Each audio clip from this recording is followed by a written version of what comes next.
What's going on, Dan K Show fans? Things are going on all throughout the hockey world. It's semifinal week, but we want to thank, hey, look who joined us, Mr. Trout. He's just running around. This guy's made of money at this point.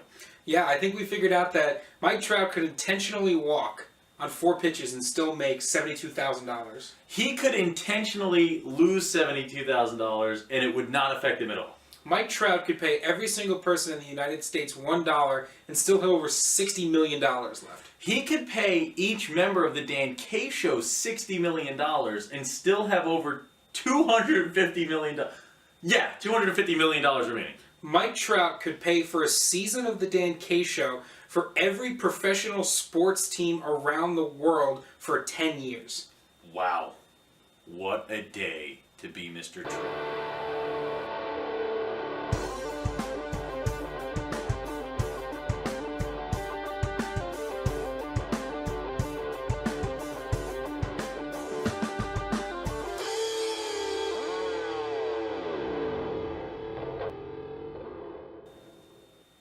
All right, hockey fans, we've talked about some of the big stuff in the building in the baseball world, but it's hockey time, man. It's NCDC time. It's the NCDC semifinals. We waited all year for this. All year, and it's down to 4 teams. And one of those teams we did not expect to get in, and that's thing number 1, the Cinderella boy, here at Augusta. He's got about 500 yards in the hole. You know, Northern Cyclones, man, these guys, an outside shot, an outside title hope when this season started, turned into absolute dominance midway through the season. Their defense started picking up. Their offense started picking up. Then they hit the doldrums. They hit some bad times. They fell back to the 8th seed. Coach Flanagan wondered, where are my boys? Next thing you know, the hitmen coming to town, and they're saying, we are taking the title, not for long. Cyclones, 2-game sweep there. Big time 2-game sweep. Thing number 2, we're going to have to make a trip out to Decatur Blaze. We got a nice little tweet there that we'll talk about at the end of this one from a player we like very much who's coming back to the Decatur Blaze. And thing number 3, it's prediction time. Dan K wins the Premier and Elite predictions. You saw Lucas sing. I've got the audio file in case he wants to use it on this show, or maybe he'll use it. Maybe he'll put it on his resume for the future. We'll never know. But that is where we start. We start here, Lucas. It's semifinal time. Our 2 matchups. First, taking place at Chelsea Piers in Connecticut, the wonderful, wonderful facility there. It's the 3-seeded Connecticut Junior Rangers taking on the Islanders Hockey Club. Game number 2, Lucas. What's our next series there? It's going to be the Junior Bruins versus the Northern Cyclones. That Northern Cyclones team played spoiler, and now they get to move on to attempt to do it one more time. Isn't a spoiler a part of a car? Yes. Is that where, like, the spoiler comes from? Is something a spoiler does that, like, spoils things? You spoil the food that has been made by being the higher seed, the feast. In a car? Wait, how much No, do you eat in a car? You shouldn't eat in your car. It's bad for the upholstery. No, the spoiler in the car is... That allows you to eat without your food flying everywhere. Yes. Got it. All right, let's go. We're going to start flying everywhere now because it's time to get the brass tacks. It's time to break down these 2 matchups. Let's start with the Boston Junior Bruins and the Northern Cyclones because this is one that not many people saw coming. And that's because Coach Bill Flanagan's squad put together that Tortorella effort, that defense in front of their own net, those blocked shots. They made it an annoying series for Jersey.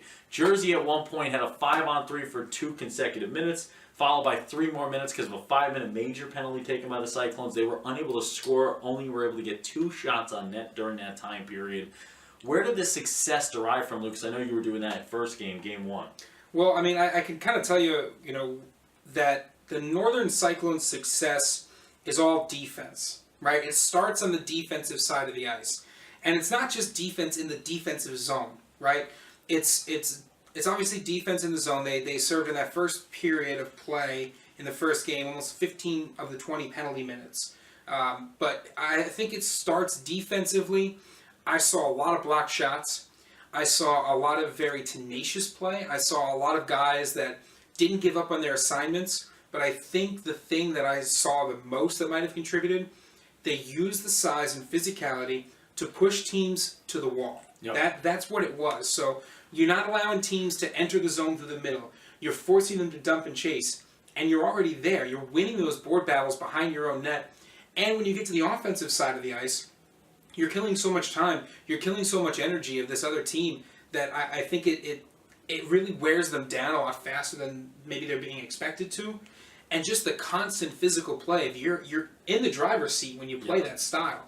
And I think the Northern Cyclones were in the driver's seat the whole time. And the one thing about great defense, Dan, is it eventually turns into great offense. Of course, because if you put up that wall and you just block shots and you block passes and you get in the lane and you force your way to the boards, then eventually you're going to get that breakaway. You're going to get that shot. And I saw, one or two, dirty goals from Northern Cyclones. It wasn't pretty to look at. But then I saw one or two shots, man, that just wind up in fire, get out of the way. I will tell you this. After that Game 1 win, I looked down from up on the balcony, and I saw a sight I've never seen before in my life. A smiling Coach Bill Flanagan. Yeah, he was pumped. I've seen Coach Flanagan smile. He's a smiler. I knew from that moment He's a smiler. That he was going to give this Hitmen team a lot of trouble. I'll tell you, I got to look at Lucas Uller and I got to look at Will Gavin. Gavin with 2 assists, 2 apples in the series. Uller with 2 of those goals. And these are going to be 2 guys where the game's going to run through. If the Cyclones want to score against this Bruins squad, and we're going to talk about in a moment about their absolute dominance in the first round series. We want to get to them second there. If they're going to score against them, it's going to be coming up the middle against this squad. It's going to be guys in front of the net. It's going to be second chance opportunities because there are not many times where you're going to score on the number 1 man between the pipes and possibly the number 1 netminder in all of junior hockey right now at Yaniv Peretz with the Boston Junior Bruins. Lucas, a sweep for them. 6-0 winning Game 1, 2-0 winning Game 2. The old patented hour and 20-minute shutout there by Mr. Peretz, or 2-hour shutout. 2-hour shutout, yeah. I mean, I think you called it. I think it's going to have to come from guys like Euler and Gavin. Borshad has really, really gone into this leader role. He is the last guy out on the ice when they take the ice. He's the last guy off the ice. He's talking his team up. He's getting them ready. So it's going to have to start there. But, I mean, you go over to the Boston Junior Bruins side of things, and they've got guys that can match up. They've got guys who have the size to be able to match up with RDB. Yep. They've got guys that are skilled enough to match up with Euler, like guys like Malera and Matt Allen. I mean, there's a reason we call Johnny Malera Johnny Hockey. Yeah, and what I want to point out to you, going into these series, what do we talk about coming into the postseason? We talked about net minding, and Dan Kay said he wouldn't be surprised if he saw Mr. Peretz put up a couple shutouts. But I talk so much about net minding in the playoffs and why, because the games are more physical, the game slows down a bit, and the shots become less open, right? You have less open chances on net. You're playing better competition. You're playing competition you've seen now 5 times this year. Everyone has a good idea of what you're trying to attack with. So net minding becomes huge. And I know the numbers are always going to skew here. I'm about to go through a stat here for net minders. But what I do want to remind you is I'm not going to go off of goals against because obviously it's always going to skew to the winning team. What I will go off of is just saves percentage of the 4 net minders who made it through. All the top 4 saves percentage leaders in the postseason so far came from the winning teams. So Yaniv Peretz, 1,000%. He's not missed one yet. He's 60 for 60. Then you look at Colton Lancaster, who I said just might be the second best netminder in the league right now. He had a .963 for the Connecticut Junior Rangers, a .966 for Callie Anderson, and a .964 for Riley Sims. No one else came within 2 percentage points of that, 0.2 of a percentage point. So it's gonna be very interesting to see how this plays out. But right now, you got to realize that if you're watching at home, it comes down to net minding. Now, one of the goaltenders gave up more than 3 goals over the 3-game series. Every team that's through swept. So this is confident teams, confident netminders, and they're not letting a lot of shots on. The most shots anyone's seen in this postseason so far is Callie Anderson with 88. Yeah, and I think one of the other things this series is going to come down to is penalty minutes. Because I watched that Northern Cyclones team kill off more penalty minutes than I've watched teams kill off in a 3 or 4 game, 5 game stretch. Yep. So if the Northern Cyclones go down a man or go down 2 guys, it doesn't matter. I don't think it matters as much as you might think against some other teams. I think the way the penalty minutes comes down for the Bruins is the Bruins are the ones who can't take the penalties. And not because they're not as skilled or not as capable as the Northern Cyclones, but I think because if you give the Northern Cyclones any edge, that even push and pull battle becomes all push. And I think that gives the Northern Cyclones an opportunity to do a little bit more on offense. Let me talk to you right now. If I am every coach in America right now, every coach left in this NCDC tournament, I am upset that the NCDC playoffs were in a week or two earlier. Because you look at this Bruins squad right now. This is the old roller coaster season here, right? You start off on a high, and then you lose Cam Boudreau, possibly top D-man in this league, near the top. That's a guy who goes off to Quinnipiac mid-year to join that squad and hops right on the ice, making big differences for Quinnipiac. So you lose that, and now Luke Rowe has to start mixing around. He has to start playing with Brownie. He has to start playing some other guys down there on the D-line. And you got to get your D pairs together. You got to figure it out. So once one guy shifts, everybody winds up moving, you know? And they never really found that physicality again until Game 1 of the NCDC playoffs. And all of a sudden, I remember Alex Thomas, genius, and I talking just about this Bruins squad. They were getting beat up a bit. They were getting knocked around a bit. Teams were kind of going into town. They weren't afraid to play the Boston Junior Bruins anymore. Then the Bandits come into town. And not once, not twice, not thrice, but a billion times, I hear folks telling me that there's no way the Bruins are beating this Bandits team. And it wasn't just yourself. It was Coach Sturgeon. It was a couple coaches that I talked to off the record here. A couple people from around the Premier League. A couple people from around the outside the USPHL world thought the Bandits were coming in and taking it to that Bruins team. They were 4-1 against them in the regular season. But you saw the Bruins you're used to come out. Mike Anderson's Bruins really showed up. You had guys like Johnny Hockey Malera. You had guys like Matt Allen. You had Jamie Armstrong show up for you. Luke Rowe, the defenseman, gets involved with 3 points. It was a team effort. It is a lot of D1 talent playing D1 hockey, high quality, tough to beat hockey. It's a heady team. It's a smart team. And when you put Parrots between the pipes, I think this team is as close to unbeatable as it gets right now that's left in this tournament. I think everybody has a chance to be blemished, but it ain't nothing drubbing of a tough Bandits team that took it to you all season long is a statement of all statements in the NCDC.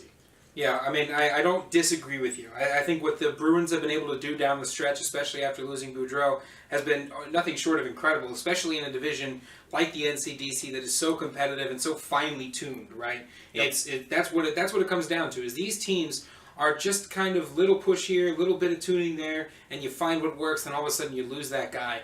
I think one of the things that's going to be make or break for this Bruins team is, can they score from the blue line?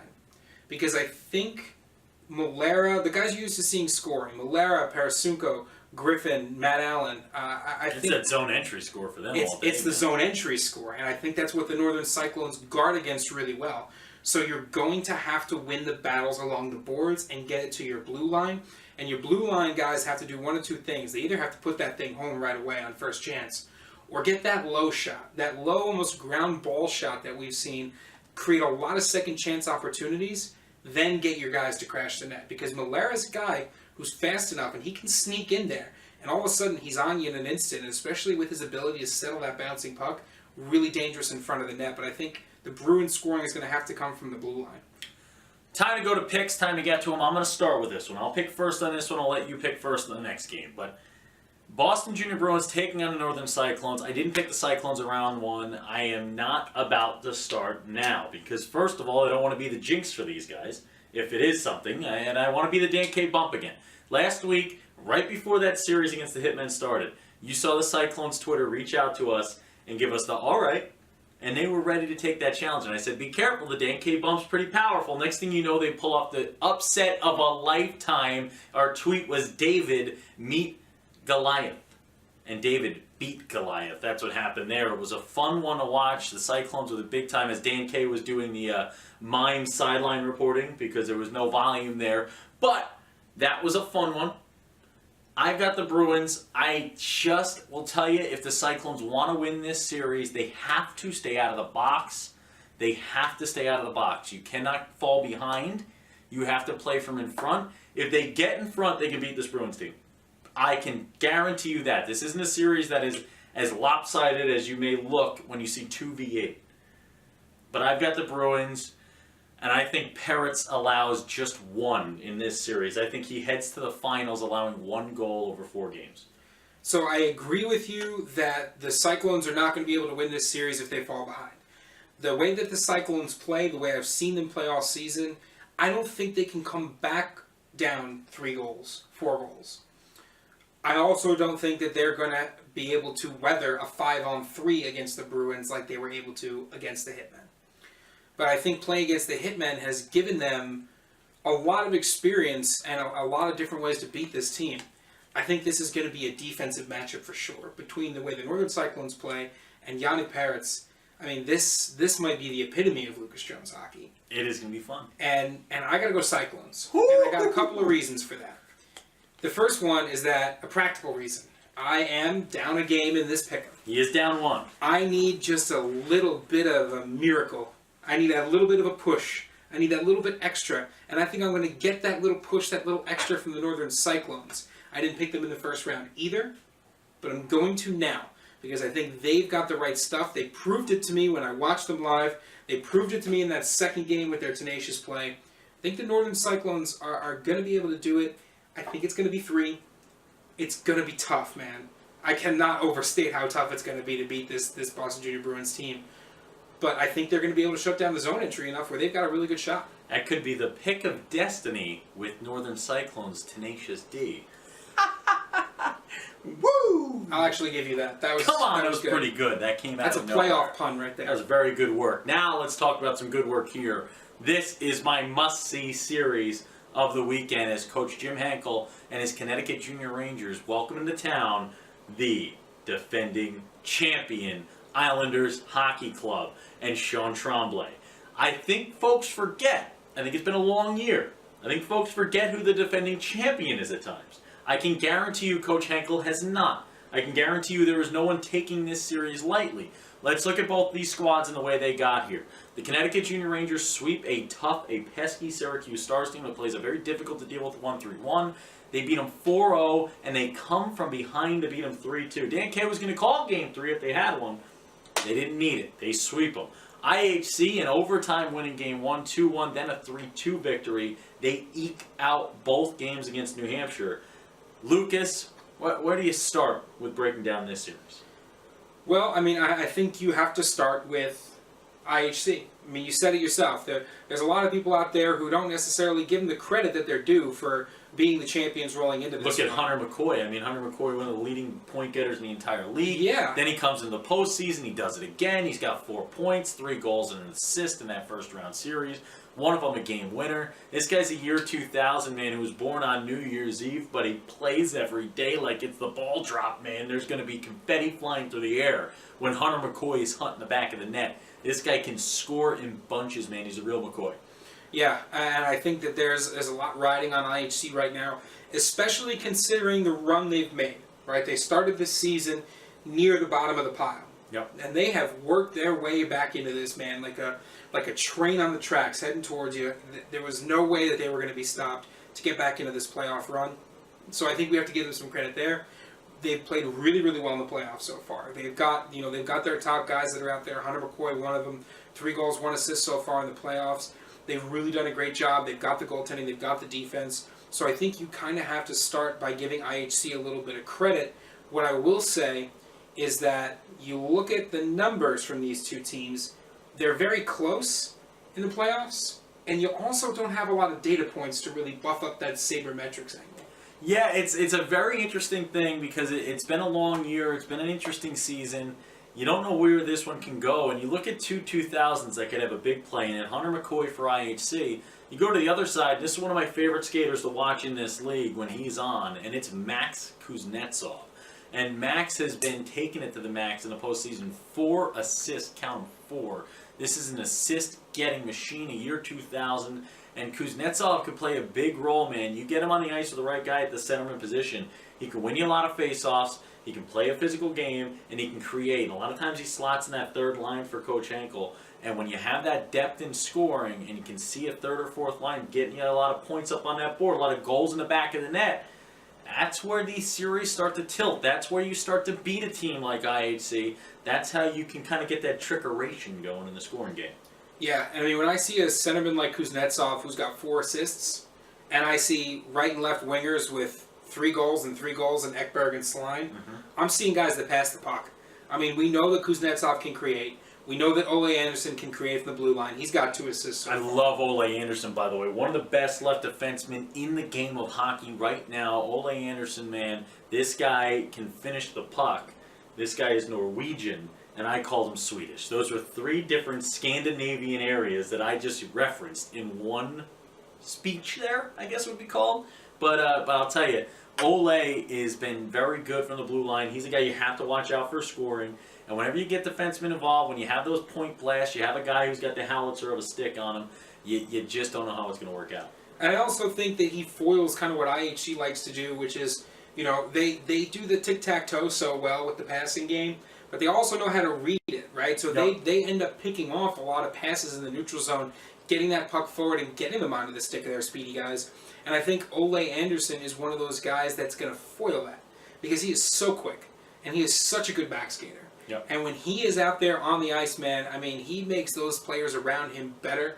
You've got defensemen that I have watched take puck after puck after puck without flinching, without even getting off the ice. The other thing is that Coach Henkel reached out and he said, so what was that about consistency you talked about? Yep. And I think that's true. I think as much as we gave IHC credit, you have to give Connecticut credit. Because it's easy to talk about, well, this is, a little bit of inconsistency issue, now and again. But the thing is, it's playoff time. Yeah. There's no room for consistency issues right now. These guys are looking at the rest of these series, and they're going, we got 4 games left if we do this right. 6 games if we don't. We need 6 games worth of effort. Well, it's really 2 games if you don't. If you do it really wrong, you only get 2 games out. Well, if you do it really all wrong. done. But you're playing maximum 6 games in the next 2 weeks. So, I think this Rangers team has turned it up. I think any inconsistency they might have had may have been a function of, how many games we got left, how long is the season. So I think with a little bit of a shorter reign, it's a little bit of a different story. What is your pick? I'll let you lead this one off. I'll go second here, unless you want me to go first again. I can go first. Go ahead. I think you want to give it Lucas J's bottom line on this one. I think the bottom line once again comes down to the defense and can it survive? Okay. Can the defenses from these teams survive the onslaught of offense that both of these guys are going to be? They're downhill skating teams. These are guys that want to push the puck. They want to get in and crash the net.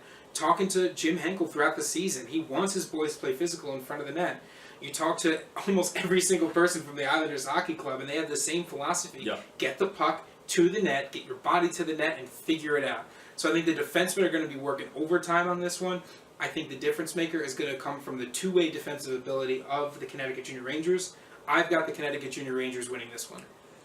I look at this and I just kind of look back at recency here, and I got to look at what my netminders have been doing. And since Colton Lancaster has come over to this squad, he's been lights out for the Connecticut Junior Rangers. He puts up a 1 goals against average, a .963, and stops 54 shots in a big-time series. Helps lead his team to a sweep of the Syracuse Stars, a tough team, a tough offense to play against.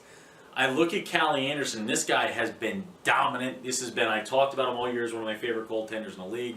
.966 saves percentage. He puts up a 1.29. But what I got to look at, I know I have 2 great goaltenders. I know I've got 2 great goaltenders. I'd take Callie Anderson or Colton Lancaster in the battle with me any given day. Any day. But what I got to look at is, what is my team doing? 88 shots attempted on Callie Anderson in a 2-game span.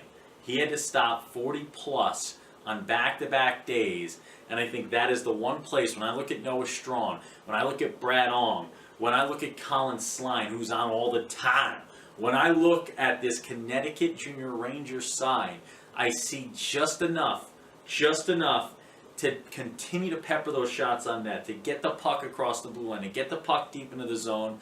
I think IHC takes this thing to 3 games. I think this is a battle royale, but I think home ice advantage plays a bigger role than most may think in this 3-game set. And I think Connecticut earning that 3 seed during the regular season pays off in a 3rd game.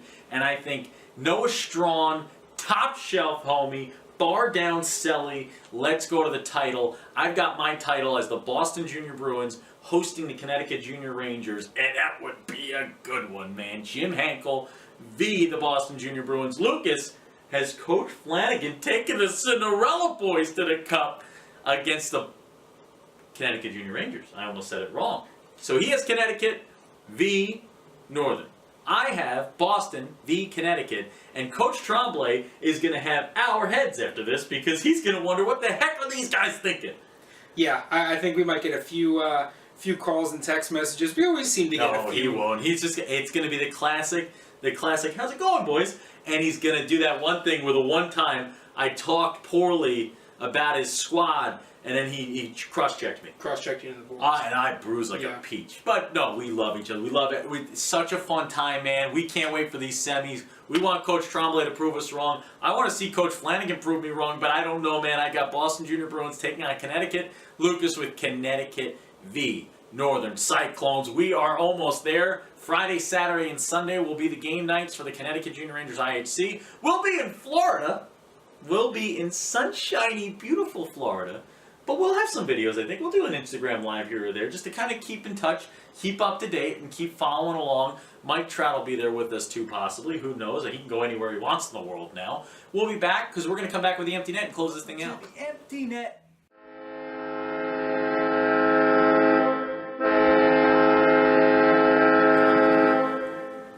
Welcome to the Empty Net, our favorite segment each and every week, and it's our last one before the finals and before our trip to Florida. The next time you see us, we will either be sunburned, because I'm very Irish and Polish, or we'll have a tan by then. Hopefully a tan. Hopefully I won't be peeling, which I tend to do when I go to warm climates. But, Lucas, Empty Net first. I think the Richmond Generals are getting some bling, as the young people call it. Oh yeah, it's bling. The pictures that they have posted are absolutely ridiculous. Yep, I'm waiting for mine in the mail, I guess, now at this point. I mean, that'd be pretty cool. But they're getting some awesome rings. They're getting some awesome hard rings. Another guy who's getting some awesome stuff right now, Mr. Dugan, man. TJ Dugan. He's going to re-sign and re-up with the Decatur Blaze. He's back to play with the Blaze again. He'll be blazing around the ice. This guy was an offensive juggernaut all year long, and we're getting a chance to see him again in the Decatur Blaze jersey. No Filter Dave told us got to come out and see us now, and I said add it to the Midwestern Barnstorming Tour that we're going to try to put together next year here. I can't wait. I know he can't either. Then how about Coach Henkel's been posting some vids? Yeah, you'll love to see the videos, the multimedia content from teams. He's been flooding Introducing you to players, the man. Twitterverse. It's incredible. I think he's hosting them too. Is he the one asking the questions? I think he's so. He's asking the questions on them, and he's gonna play it cool like he's not the one asking the questions. But I know that voice in the background. This guy might have a future. Might be coming for our jobs. He'd probably take it. Oh, he could easily take our job. It's not even a question. Have you seen that beard? That beard could take our job single-handedly. He could take our jobs if he wanted to, both by force and just by pure ability to be on camera. Finally, the New Hampshire Junior Monarchs, you saw their NCDC squad with a little farewell video. You know, it's always this time of year, man. It's always tough to say goodbye to the guys you played with all year long. And, you know, you don't have to say goodbye to us just yet. We got a little more time. Not on this episode, though. This episode's done. Good parting words, Lucas. When Dan K's on the mic, it's always hockey night. Semi-final time, baby. Let us know on Twitter at @the_NK show who you think is going to win that NCDC title. And also, remember to keep sending us your all Dan K team votes and all Lucas J team votes. We're going to be having our drafts, and we'll have those after the NCDC championship is all said and done with some big announcements on that. Dan K, Lucas Jones, have a good one. Hang loose. I did a hang loose sign by accident. I didn't mean to do that, and I just did it. Oh, that's miserable. Why did you do that? Can I borrow that? This is nothing to him. This is nothing. He wraps that around baseballs when he throws them back into the pitcher's mound. It's incredible. It's incredible. This guy, not as much money. No. Nowhere near. This guy, baby. No. No, definitely not. No.